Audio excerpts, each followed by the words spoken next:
नमस्कार। आप सभी का अलग चैनल में स्वागत है। आज हम पढ़ेंगे भाषा, बोली, लिपि और व्याकरण। तो भाषा जानने के लिए हमें सबसे पहले ये जानना होगा कि भाषा शब्द की उत्पत्ति भाष धातु से हुई है, जिसका अर्थ होता है बोलना। और मनुष्य बोलकर ही अपनी बातें जो है वो दूसरों तक पहुंचाता है। भाषा मनुष्य के मुख से उच्चारित ध्वनि प्रतीकों की अवस्था है।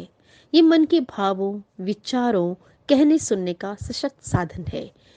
मान लीजिए भाषा के बिना यह संसार कैसे होता, इसकी कल्पना करना भी कितना कठिन है।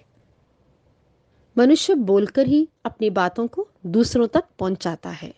हमारे सामने दो चित्र नजर आ रहे हैं। अध्यापिका बच्चों को पढ़ा रही है, भाषा का प्रयोग कर रही है और बच्चे उसे आसानी से समझ रहे हैं। दूसरा है सब्जी वाला। सब्जी वाला सब्जी बेच रहा है।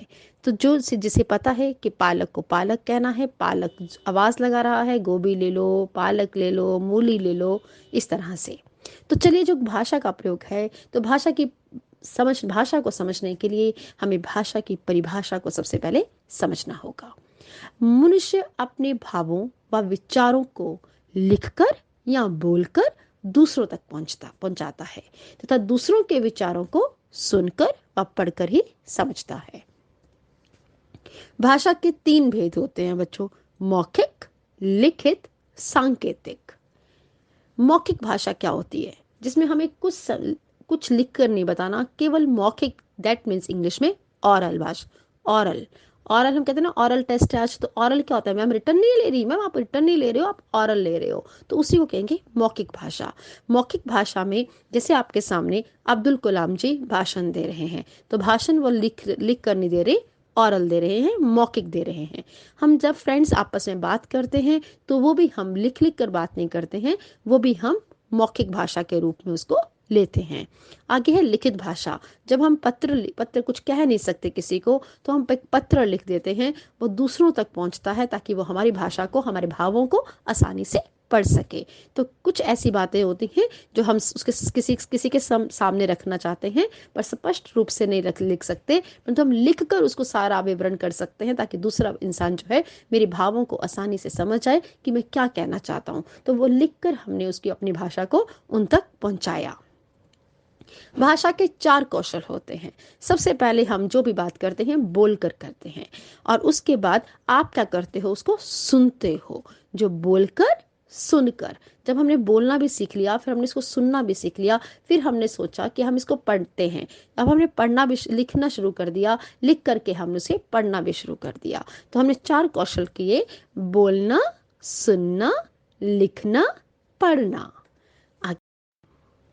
भाषा के तरह की होती है: मातृभाषा, राजभाषा, राष्ट्रभाषा। तो चलिए देखते हैं मातृभाषा क्या होती है। एक बालक है, जिस परिवार में जन्म लेता है, उस परिवार के सदस्य जो भाषा बोलते हैं वही भाषा मातृभाषा कहलाती है। अतः जब भी सबसे पहले आपने जन्म लिया, जन्म लेते ही आपने अपने परिवार से कौन सी भाषा को सबसे पहले सीखा? आपको नहीं पता था कि हमें स्कूल जाना है, स्कूल में पढ़ाया जाता है, वो कौन सी लैंग्वेज होगी, परंतु सबसे पहले आप जन्म लिया, आप अपनी मम्मा से या पापा से या दादा से, दादी से, नाना से, नानी से, मौसा से जो भी भाषा सीखते हो, जो भी वो आपके वर्ड्स कहते हैं, वो आप सबसे पहले आप वो वर्ड्स पिकअप करते हो। तो इसे कहते हैं मातृभाषा।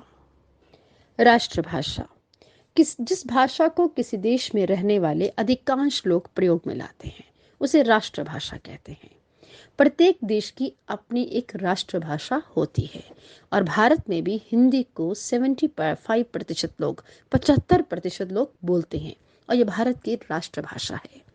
कुछ देश होते हैं जिनकी भाषाएं अपनी अलग अलग होती हैं, जैसे कि भारत है, उसकी अपनी राष्ट्रभाषा है हिंदी।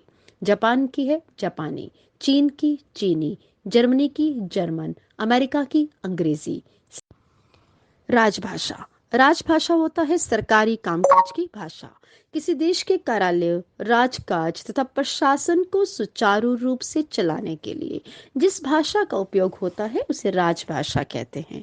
और राजभाषा क्या हुई? सिंपल वे में देखा जाए तो सरकारी कामकाज की भाषा। दैट मीन्स कि जब संविधान हमारा बनाया गया था, उस संविधान में क्या था कि कानून बनाए गए थे कि आप ऐसा करिएगा कि भाई जो भी काम करना है वो हिंदी भाषा में ही कीजिए। जो भी किसी भी कार्यालय में, दफ्तर में, स्कूल में कोई भी कार्य होगा वो हिंदी भाषा में किया जाएगा। इसलिए तभी से इसे राजभाषा का नाम दे दिया गया। और 14 सितंबर 1949 को हिंदी को संविधान में संघ की राजभाषा का दर्जा भी मिला था। इसलिए प्रत्येक वर्ष को हम 14 सितंबर को हिंदी दिवस के रूप में मनाते हैं। अब अगला आया हमारा भाषा और बोली में अंतर। तो आप सिंपल सी बात देखिए, भाषा क्या है और बोली क्या है, इसमें बहुत बड़ा अंतर है इसके अंदर छिपा हुआ। तो देखते हैं क्या अंतर है। बेटा, भाषा का साहित्य होता है। साहित्य क्या होता है? लिटरेचर। देखा होगा आपने, भाषा का साहित्य होता है, परंतु बोली का साहित्य नहीं होता। भाषा में कवि तथा लेखक साहित्य की रचना करते हैं, परंतु बोली में नहीं करते। और हिंदी भाषा में 18 बोलियां होती हैं और भारतीय संविधान में 22 भाषाओं की मान्यता भी दी गई है। आगे देखिए, लिपि किसे कहते हैं? लिपि कहते हैं लिखने की विधि को लिपि कहा जाता है। तो हिंदी की लिपि क्या हुई? देवनागरी। मराठी की लिपि देवनागरी। संस्कृत की लिपि देवनागरी। गुजराती की लिपि देवनागरी। तो ये चार वैसे ही याद हो जाएंगे, हिंदी, मराठी, संस्कृत, गुजराती। इनकी सबकी क्या हुई? लिपि एक जैसी है। लिपि क्या है? देवनागरी। बंगाली की क्या हुई? बांग्ला। उर्दू की क्या हुई? फारसी। जर्मन की कौन सी हुई? रोमन। अंग्रेजी की कौन सी हुई? रोमन। और पंजाबी की कौन सी हुई? गुरुमुखी। अब आया साहित्य। साहित्य होता है गद्य साहित्य और पद्य साहित्य। अब साहित्य भी दो प्रकार के होंगे, गद्य साहित्य और पद्य साहित्य। लिटरेचर आपने कभी बार देखा होगा, लिटरेचर भी दो प्रकार का होता है। जैसे कि जिसमें कि हम प्रोज आते हैं, जिसमें हम पोइम्स वगैरह पढ़ते हैं, और कई में जैसे कि पैराग्राफ्स आ जाते हैं। तो इसमें अंतर समझिए। अब जैसे कि प्रेमचंद जी ने गोदान लिखी थी, तो गोदान जो है वो पोइम्स में नहीं है, वो सारी क्या है? एक हम सारी कहानी है, और उसको अनुच्छेद में लिखी हुई है, पैराग्राफ में लिखी हुई है। तो ये कहाँ जाएगा? गद्य साहित्य में। और पद्य साहित्य में क्या जाएगा? जैसे आपने चौपाइयाँ सुनते हो रामायण की, कबीर की साखियाँ सुनते हो, संस्कृत में श्लोक आ जाते हैं, जैसे कि रहीम के दोहे आ जाते हैं। देखो, आपने कई बार नोट किया होगा कि दैनिक जीवन में ना हम बहुत सारी बातें आपस में करते हैं, घर में भी करते हैं, मित्र से भी करते हैं, और कई बार ऐसे वाक्य बोल देते हैं। और जैसे कि एक छात्र दूसरे छात्र से कहता है, तेरे से मेरे को किताब लेनी है, तेरे से मुझे पेंसिल लेनी है। अब हमने कितनी सारी अजीब सी बातें बोली। जैसे कि हम बोलते हैं, चाय चू पी लेते हैं, तभी चलते हैं। मतलब हमारे वर्ड्स जो होते हैं, हम यूजली अपनी बोली के अनुसार उसको, भाषा को ही प्रयुक्त कर लेते हैं, हम इसमें व्याकरण नहीं डालते हैं। जैसे कि वास्तव में वाक्यों को अटपटा लगना तो स्वाभाविक ही होता है, क्योंकि इनमें उचित शब्दों का उचित प्रकार से प्रयोग नहीं किया जाता। भाषा के शुद्ध प्रयोग के लिए किस शब्द का कहाँ, कैसे और कब प्रयोग करना है, यदि इसको जानने के लिए हमें व्याकरण बनाना पड़ा। और व्याकरण किसे कहते हैं? कहते हैं व्याकरण तो वो शास्त्र होता है बच्चों, जिसकी मदद से हम किसी भाषा को शुद्ध पढ़ना, शुद्ध बोलना और शुद्ध लिखना सीखते हैं। और व्याकरण क्या होता है? व्याकरण हमें भाषा के नियमों का ज्ञान करवाता है। तो समझ में आया कि व्याकरण क्या है? अरे, व्याकरण के भी 3 भेद होते हैं आगे: वर्ण विचार, शब्द विचार और वाक्य विचार। इन तीनों को हम अगली स्लाइड में पढ़ेंगे और अगली वीडियो में पढ़ेंगे। तब तक के लिए भाषा को समझिए और भाषा को दोबारा से समझिए। वीडियो के अंत तक आराम से आपको भाषा को पढ़ना होगा, ताकि उसमें जो कुछ क्वेश्चंस दिए गए हैं, अपना स्वमूल्यांकन दिया गया है, तो 10 आपके सामने क्वेश्चंस हैं। यदि इन सबको पढ़ा होगा, तभी अब भाषा के सभी वीडियो को पूर्ण ढंग से देखा होगा, तभी आप इन 10 के 10 प्रश्नों का उत्तर दे पाएंगे। तो इसी के लिए आपको इस वीडियो को अंत तक देखना होगा और लाइक भी करना होगा। इन प्रश्नों के उत्तर नीचे डिस्क्रिप्शन में दिए गए हैं।